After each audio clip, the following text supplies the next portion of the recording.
able to have an agent capture the recording of a carrier who's called into the brokerage and identify based on a database that we hold whether that carrier has called in before to that brokerage or really any that we've captured or who work with us, and then say to the team, hey, this might be a bad actor. You need to do more research. So the current stance for us is giving the broker the data to dive deeper, do additional research. We're not saying use or don't use. We're saying, hey, this is a flag for risk.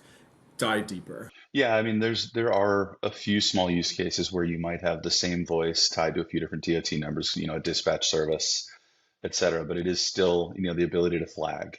I will say it's one of the coolest parts of joining this team is starting to get to know this product. And it's one that's continuing to iterate and grow and develop. But I will say there have been two pretty high profile, high value thefts within the last month that I've been able to listen, and we worked with the broker, and they've sent us the recording.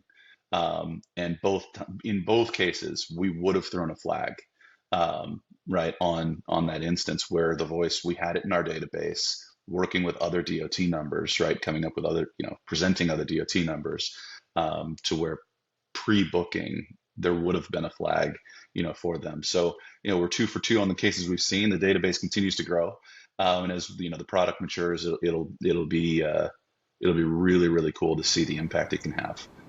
And I'll add to that and say those carriers did pass the compliance tools like rules. So we are an additional layer to say, hey, even while they pass your rules or they might be in your network, here's a flag.